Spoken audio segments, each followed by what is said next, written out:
I'm not a doctor, but I have a PhD in recognizing bull when I hear it. I'd like to point out to everyone that we knew early on, as a matter of fact, everyone knew early on, that the people that were at risk of hospitalization and dying of COVID were those that were obese, had diabetes, were over the age of 65. We also knew that children were at no risk, practically zero risk of being hospitalized or deaths from COVID-19. We knew that young people, healthy young people, were not at risk. However, Dr. Marks, you rushed through this process of authorizing these vaccines, even though you knew the side effects, you knew about myocarditis, and you knew about the studies. So let's be very real about the situation that we have. It's time to be honest about the vaccine injured, and we need to stop allowing these COVID-19 vaccines to be given out to children. Gentlelady's time has expired. It's really unfortunate that we're actually here having this hearing trying to poke holes and cause more vaccine hesitancy amongst the public. But we know that we're here because committee members on this committee have demanded that we have this hearing, and we continue to cave and give those members everything that they want. The fact that we are now having parents that are choosing to vaccinate their kids less than before because of all of the attacks on vaccinations is shameful, and it's shameful that members of Congress continue to put down vaccinations as an opportunity to get our communities healthier. Donald Trump has ordered Speaker Johnson essentially to block any border bill so that he could cause, of course, more chaos, in my opinion, along the border. I just want to comment, because he's not here to defend himself. I know Mike Johnson. I know Mike Johnson since he came in the legislature before Donald Trump was president. I'm sure Mike Johnson doesn't have to wait for Donald Trump's orders to say that that bipartisan bill is inadequate. I mean, that's just a slander against him when he's not here. I'm sure he's not doing that because Donald Trump ordered him to. I mean, I think he said so on Fox News that he was doing that, actually. That's exactly what he said. And he actually has been taking the exact direction of Donald Trump and has said so publicly in their conversations. But I'll continue. In the past few weeks, there's been a lot of controversy about a movie called Sound of Freedom. And I can't understand why anyone would say anything negative about a movie that's trying to expose child sex trafficking, especially when it involves our United States border. Is our current administration's border policies contributing to child sex trafficking? They are certainly facilitating it, yes. Having a top government official on the Mexican cartel's payroll help the cartels operate with impunity, moving tons of drugs around the world and make billions. And so we keep hearing over and over again solutions that are not serious, which is why we never seem to discuss treatment programs here in this committee. There's no answers to how to improve access to health care or tackle the mental health crisis that's happening in our country.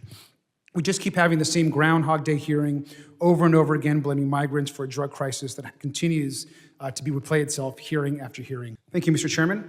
Just want to also to be clear, just to review for the hearing, Democrats want to solve drug trafficking. We want to solve human trafficking, and we certainly want to solve any sort of arms trafficking which funds the cartels. What we don't want, and what some on this committee are hell-bent on doing, is we don't want to demonize or scapegoat immigrants, refugees, and people that need the most help. We're interested in real solutions, not going along with Republican attacks and the crusade to launch fake impeachments of Secretary Mayorkas for political gain.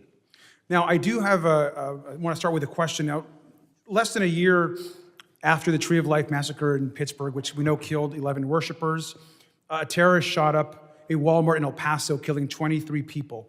Like the Tree of Life shooter before him, the murderer in El Paso believed he was fighting in a war to end, quote, Hispanic invasion of Texas. So, Mr. Jones, yes or no, is there an invasion of Texas at the southern border by immigrants? No, sir, we are now in a new phase. We are a nation overrun. So we're a nation overrun, no longer an invasion. You don't believe there's an invasion going on? I'm saying we're even beyond an invasion. Okay, because you yourself, sir, have on Twitter and on numerous occasions said that there is actually an invasion that's being caused by the U.S. government, similar to the same words that have been said in this horrific shooting. And so I just want to know that words actually cause impacts and can be quite dangerous here and across the country. Our country needs responsible leadership. It needs border security. Of course, Democrats agree with that. And I also want to note, just to clarify the record, that more than 90% of hard drugs such as fentanyl enter the U.S. through legal crossings at ports of entry, which continue to be forgotten over and over again. Democrats have increased funding for ports of entry in the government funding package last year, which Republicans, of course, overwhelmingly opposed. I want to just real quickly just go down the list and ask each of you yes or no for each of you. Yes or no, solving the fentanyl crisis must involve addressing not only the supply, but also the demand that's coming from the United States. Mr. Jones, is that correct? It is, and also we have to remember where the demand is So being. just a yes or no, so yes. Thank you, Well, sir. you have to remember what the cartels have done now. Sir, this is my they time. I have just asked you for a yes or no. Yes. Thank you. Ms. Vaughn, is that correct? Well, when a Do we also teenager do we have to also ingests demand? fentanyl that they think is Adderall, I wouldn't call that displaying demand.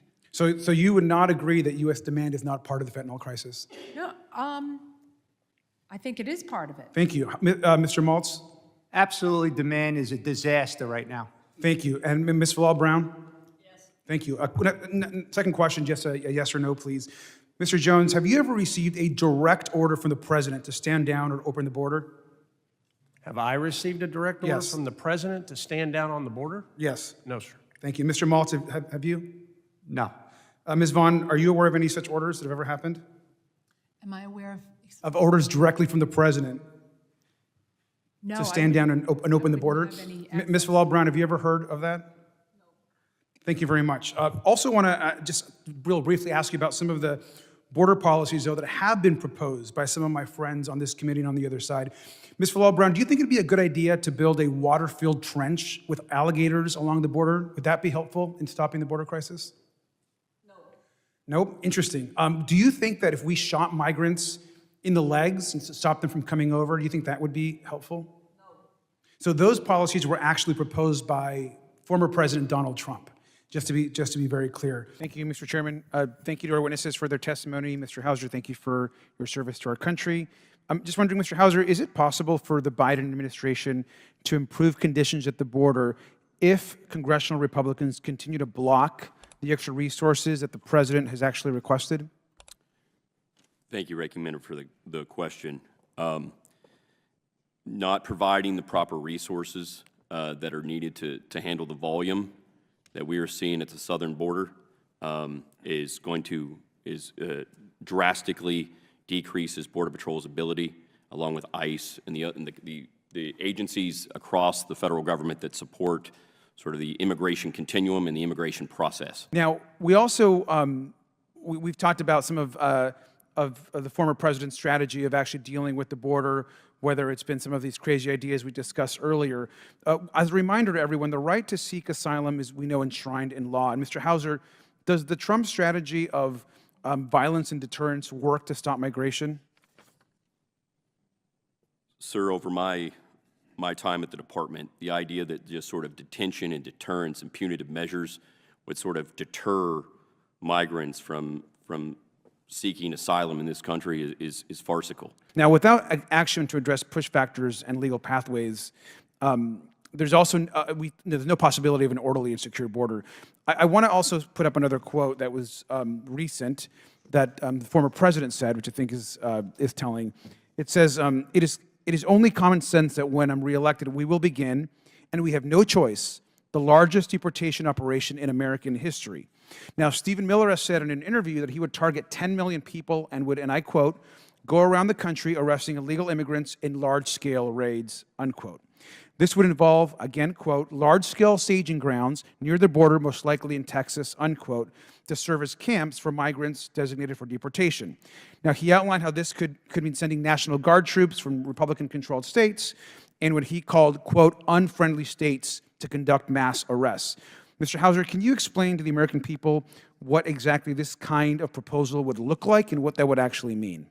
Yes, sir. In my personal my opinion, at the sort of expulsion rates or removal rates that they're looking for, sort of the logistical transportation security apparatus, along with sort of the at-large arrests, would be dramatically taxing not only on ICE and CBP, where they're not resourced to sort of meet those levels.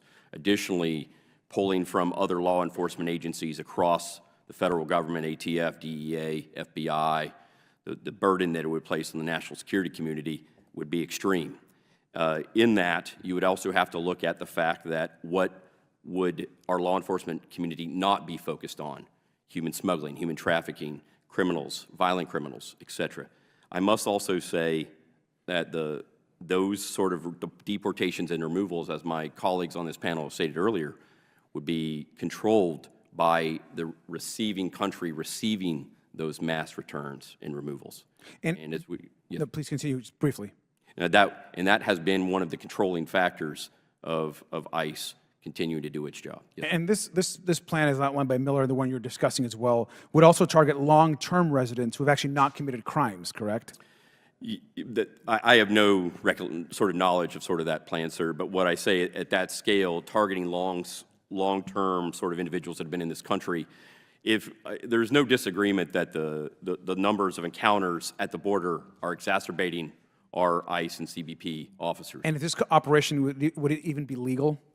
I can't speak to that, sir. Well, I don't believe so. But this is the kind of, I think, general chaos that is being discussed oftentimes in the majority that has no real solutions along the border. It does nothing to make us more safe or more secure. But we know that there actually are solutions we could focus on in a bipartisan way, but there does not seem to be any interest on that from the majority. Mr. Chairman, I yield back. Thank you, Mr. Chairman.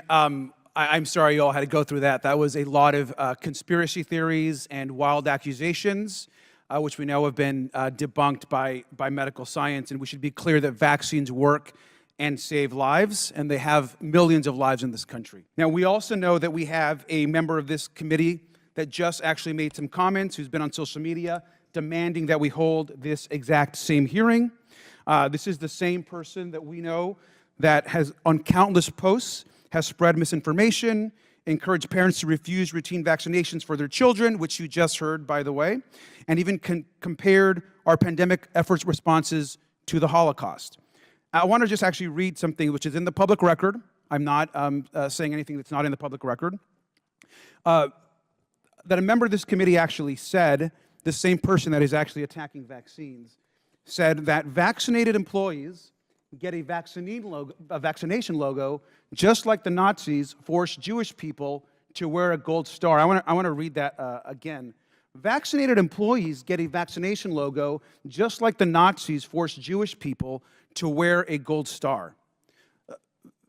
That is the level of insanity and attacks that we are having here as we actually debate the lives saved around vaccinations. Now, this same member has also held shadow public hearings promoting ideas that COVID is a bioweapon to target people of specific races and that vaccines, and I quote, cause turbo cancers. I want to read you this quote, and it's again in the public record at a hearing. Have the COVID vaccines resulted in an increase in cancers, and are turbo cancers real? Now, Mr. Chairman, this is, in my opinion, just insanity. We know that's not the case. Dr. Marks, can you clarify once again for the American people, do the COVID vaccines cause turbo cancers? I'm a oncologist that's board certified. I don't know what a turbo cancer is. It was a term that was used first in a paper in mouse experiments describing an inflammatory response. We have not detected any increase in cancers with the COVID-19 vaccines. Thank you, and I thank you for correcting the record. May I just add something here? I do need to apologize to the 1,000 or so parents of children who are under 4 years of age who have died of COVID-19 who were unvaccinated because there were deaths and are continuing to be deaths in children, and that is the reason why they need to get vaccinated. Thank you. And I agree with you 100%. Dr. Marks, I want to thank you for the work that you did. My mom passed away to COVID-19. My stepfather passed away due to COVID-19. Both would have taken that vaccination in an instant if it was available to them. And so anytime that folks, especially folks on this subcommittee on the pandemic, attack vaccines, it's personally insulting to all the families that have actually lost loved ones. We've saved millions of lives because of the vaccine. And it's unfortunate we keep causing this harm.